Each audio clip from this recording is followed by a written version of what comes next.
Hi, welcome back. Today I am going to be looking at the Fenty Eaze Drops Stick Foundation. Now, I picked this up back in the spring and I didn't have a great experience with it, but I put it aside and thought, well, let's try it, maybe in warmer weather or at least after a couple of more months of working on my rosacea and making sure that things are really moisturizing, and get my skin maybe as the best it can be for trying something out. So we're going to give it a shot again today, and I'll be able to tell you if it's still not working very well for me in the same ways or different, or maybe it'll be a good experience. And I have it in the shade 1. If you're a subscriber, you'll know it's been a little while since I filmed a video. I just ended up taking a summer break, and I've been working on some other projects that are not very interesting from the beauty perspective. So if this ends up being a little bit awkward, just be kind, I'll get back into it and remember how this all works. For skin prep, I did the same moisturizer sorts of things that I've talked about in earlier videos. My routine really didn't change in the second half of the summer. And I'm wearing sunscreen. It's one of the Asian ones that I've talked about before also, but I'll make sure that I list it in the description. So I think probably what I should do is just start out by putting some on maybe a couple of spots and trying to blend it in and see how that goes. I have a sponge and a couple of brushes and some different options, so I'm hoping that one of those turns out to work pretty well for me, but it may take a little bit of experimenting. Okay, so starting here. Maybe I'll do a little bit on one side.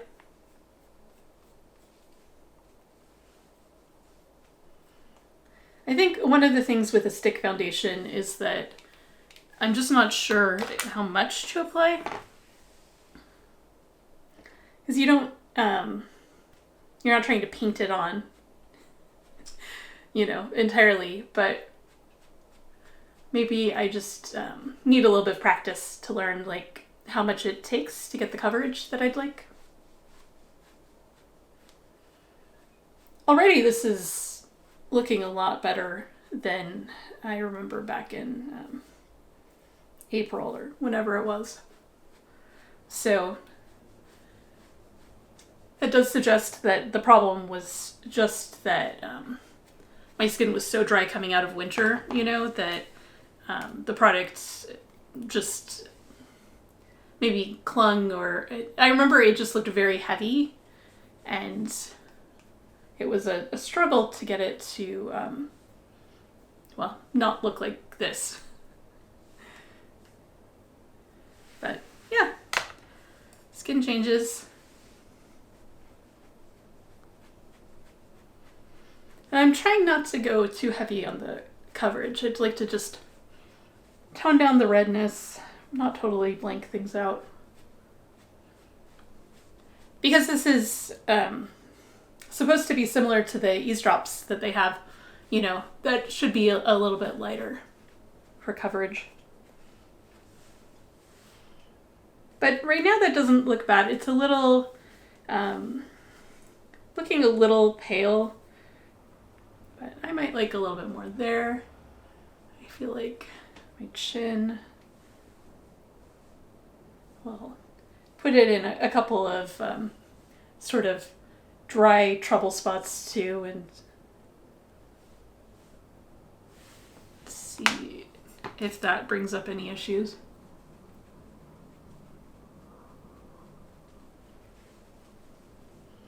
But it's working pretty well with the sponge for getting that, lighter, soft texture.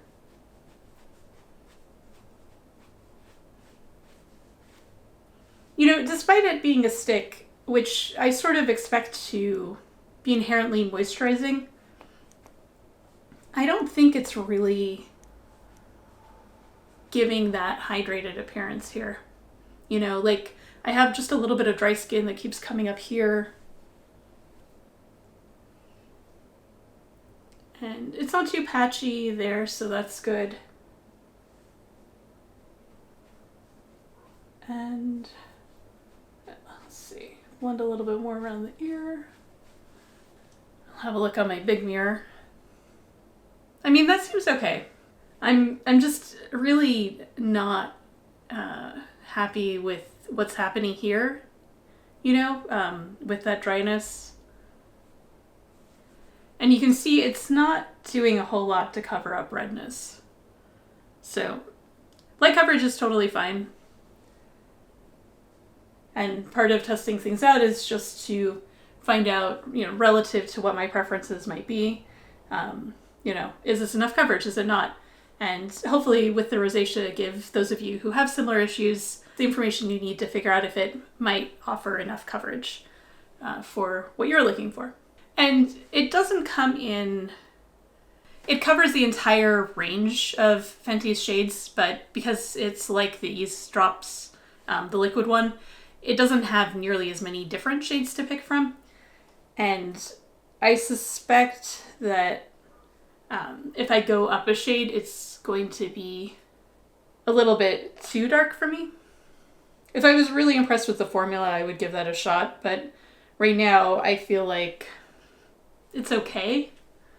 I kind of don't understand why people were so excited about it, you know, because I saw a lot of positive reviews and that's what convinced me to try it.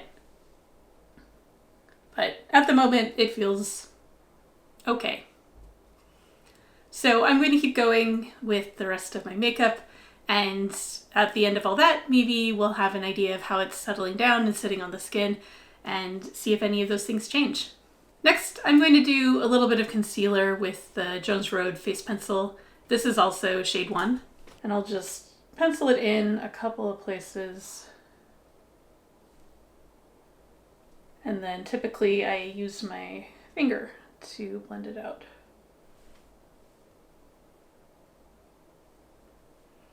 Because the warmth really helps it melt in.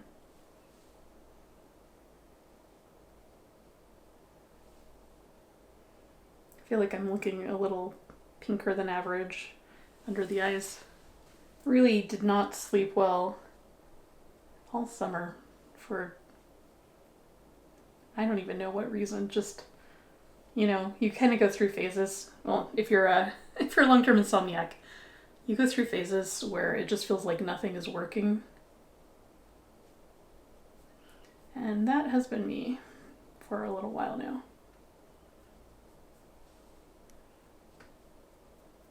And then I'll quick do some brow gel. This is the e.l.f.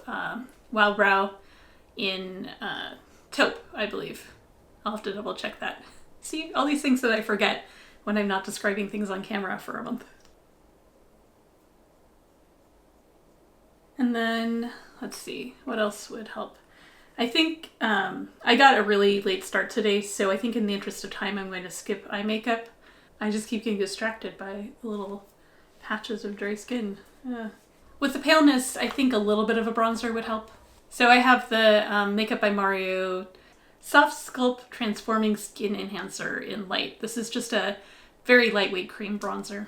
And I'm using the e.l.f. Ultimate Blending Brush. I said lightweight and then maybe I put a little bit too much on the brush. So that doesn't feel like it goes together at all. But maybe it will.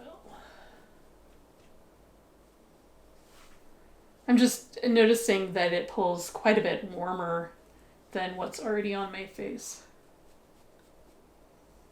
So that's interesting. Just get a little bit up here. And down here. It still feels a little warm to me right now, but it does help pull things together. And probably what will help finish making everything blend together is just a little bit of blush. So I grabbed a couple of options. I have the Tower 28 Beach Please in Happy Hour and the About Face Cheek Freak in Laid. So the About Face one is a little bit kind of lighter and brighter. How about I swatch both of them just to jog my memory? So we have Tower 28 and the About Face. Yeah, I think let's go with the softer pink option, so the About Face one. And this, I think, I'm just going to use my finger to put a little bit on here. And here. I'm not trying to be super precise. Part of the function of blush with redness coming through is just to help bring everything together and make it look less like there's makeup on top and under, and instead as though it all comes from the same place. And then this is the and the hairs, little hairs.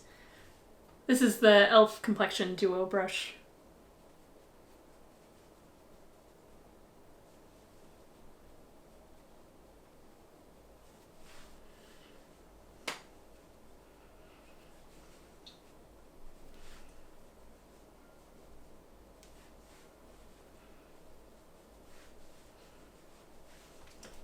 Yeah, I think that works.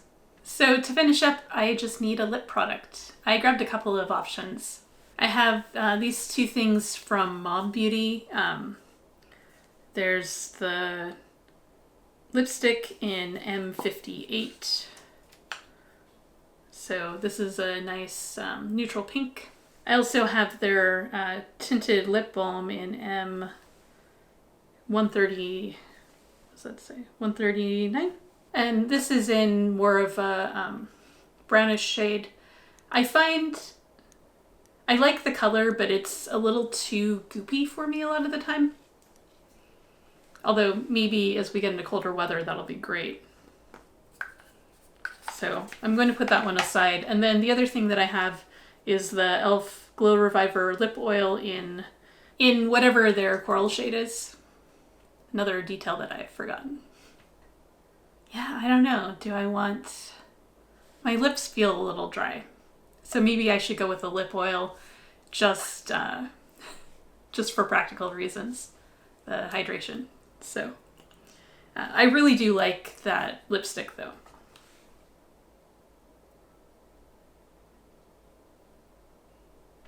I feel like though the shine of the lip oil really helps highlight how dry my skin is looking with the foundation on though.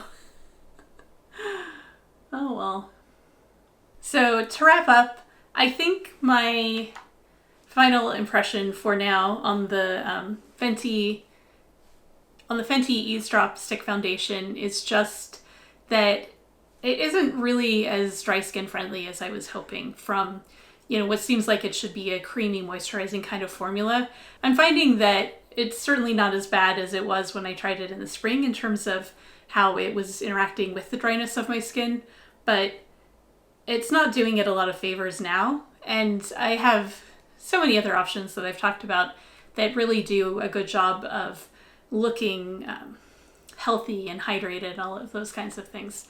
So I think this one's going to be a pass, and I'll hand it off to somebody else if one of my friends happens to express an interest. But unfortunately, it's just not going to be for me. And everything else on my face is a kind of known entity at this point, you know? Although it is sort of funny to see, you know, I haven't put blush on in weeks at this point because it was so hot out. You know, even we're in September, and even last week we had a 100-degree day and then 90s after that. So it really hasn't been what personally feels like blush weather for me. It's kind of fun to just paint a little bit of that on and see how it is. So I'm feeling very rosy. Thank you for watching. I hope that was useful, you know, if you've been looking at it and weren't sure if you should try it. If your skin is similar to mine, then maybe this won't be of interest to you. However, if you do have a stick foundation that you love, that you would recommend that I check out, I'd be very interested to hear. So leave a comment. Also, you know, as I'm getting back in the swing of things with doing videos, I'd really love to hear what sorts of products you've seen over the last month that are interesting and, you know, you'd like to see somebody talk about, or ideas, questions you have, stuff that you think that I should try or, you know, make a video about. Let me know. I would love to hear that feedback. And also, don't forget to subscribe if you haven't yet.